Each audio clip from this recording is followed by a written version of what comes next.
Ito pa, mga kababayan, sunod. Ano yung sunod, Ken? Ito, mga kababayan, ito yung sunod nating pag-uusapan. Mga kababayan, ang Mindanao,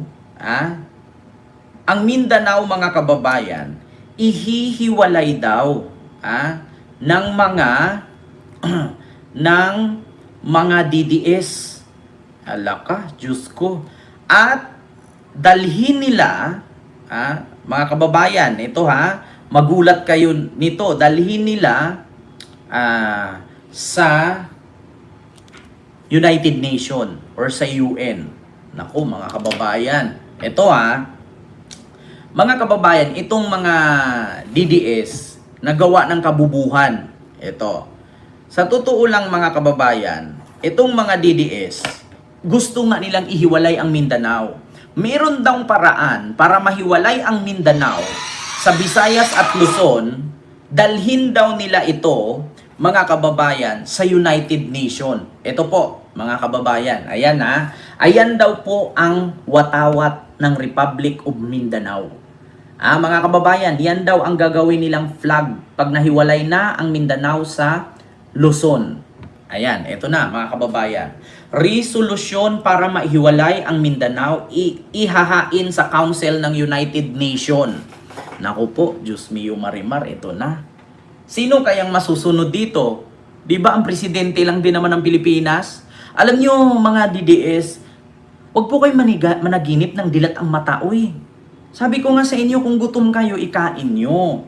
Di ba? Kung puyat kayo, itulog nyo. Ito, mga kababayan, according dito kay Arjan Chris Vlog sa kanyang post, ito na, mga kababayan, maghahain na ng resolusyon sa United Nation ang Mindanao-wide consultation upang maging independent ito at mahiwalay sa Pilipinas. Ito na ba yung sinisigaw ni Jimmy Bundok na Republic of Mindanao soon? Naku po. Ayon sa article ng Daily Tribune, ang kanilang source umano ay isang opisyal ng United Nations na nakabase sa New York City.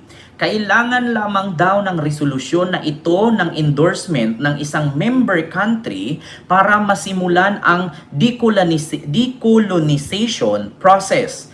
Manila imperialism ang binanggit na major reason ng grupo kung bakit nila ninanais na magkaroon ng independence ang Mindanao. Naku po, mga kababayan. Ito na ba yon yung sinasabi ni Jimmy Bundok?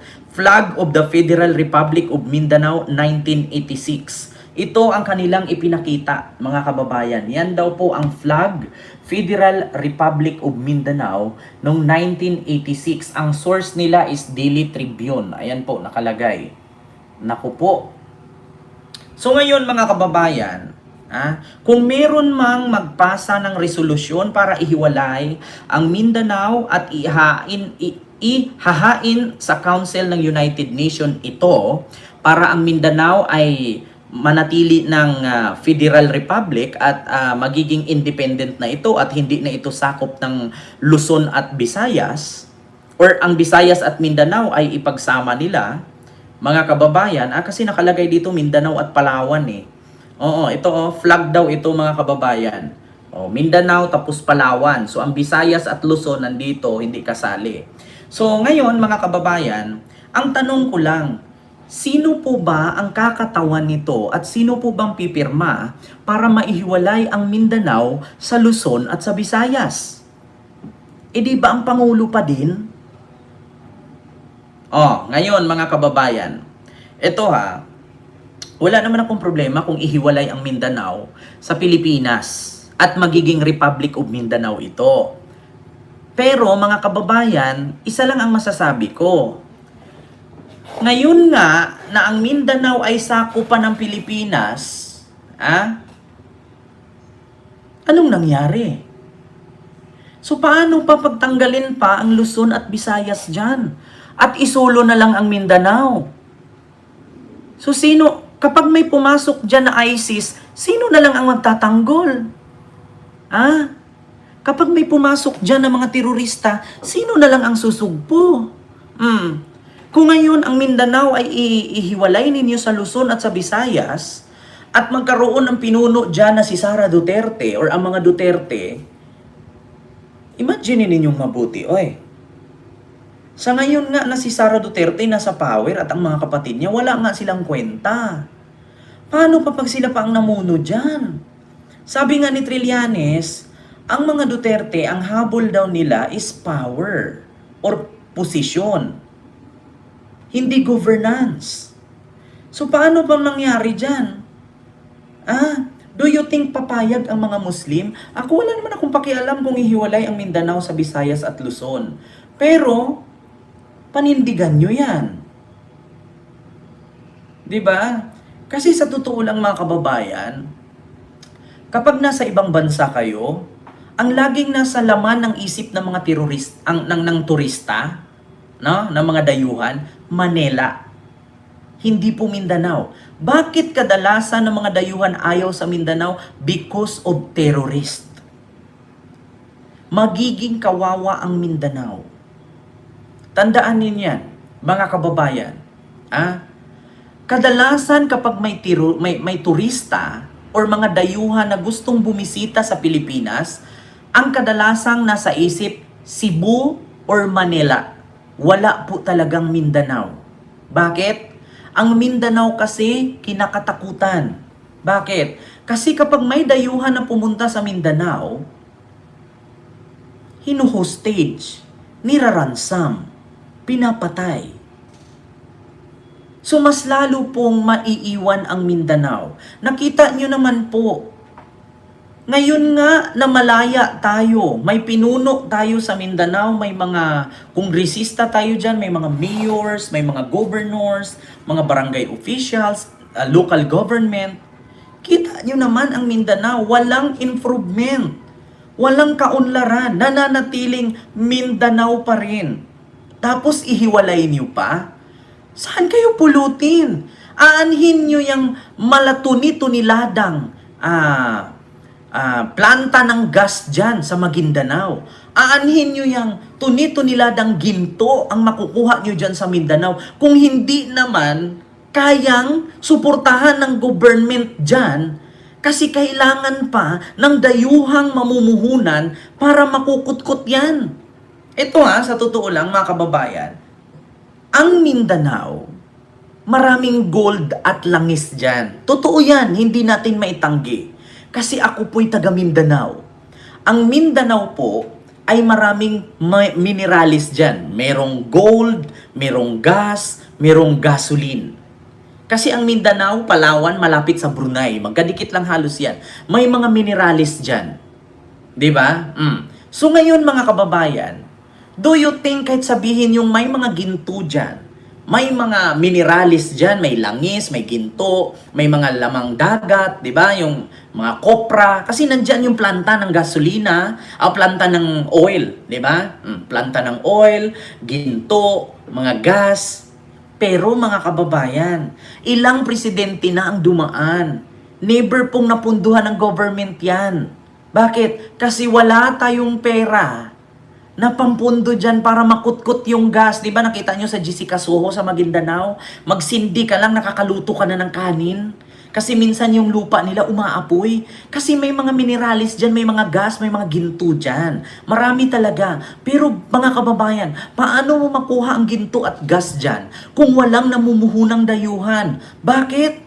Mahirap kasi kung ikaw dayuhan mamumuhunan dyan, kung papatayin ka rin din naman ng mga terorista, ng mga bandidong grupo katulad ng Abu Sayyaf, Jamaah Islamiyah.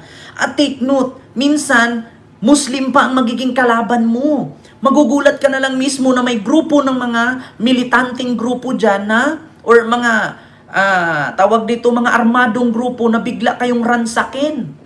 Diba? Hindi nyo ba alam, sa tagal-tagal ko dyan sa Mindanao, maraming mineralis dyan, pero hindi kayang punduhan ng gobyerno yan. Kasi walang pera.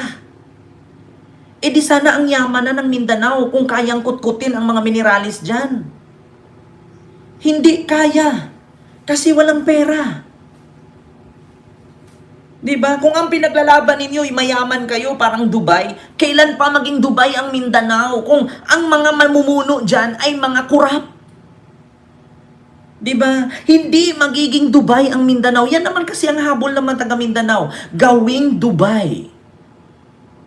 Paano maging Dubai ang Mindanao kung ang mga namuno diyan kurap? Sabi ni Charles Al-Aban, "Hoy, ayaw pataka og istorya." Ano daw? Mindanao nang galing ang pagkain ng Luzon. Tanga. Huwag kang tanga. Ano Mindanao nang galing ang pagkain ng Luzon? Pinagsasabi mo. Anong akala mo dito sa mahalahisyendang bigasan palayan dito sa Nueva Ecija? Anong tawag mo dito sa bigasan dito sa may Kalinga? Sa Apayao? Anong nakita mo doon mga gulayan sa Benguet at mga karnihan sa Baguio, sa Tagaytay, sa Batangas, sa Cavite, at Pampanga? Yung sasabihin mo ang pagkain ng Luzon ay galing sa Mindanao. Putang ina, kayo nga mga taga Mindanao pumupunta ng Luzon para magtrabaho kasi walang hanap buhay dyan eh. Di ba?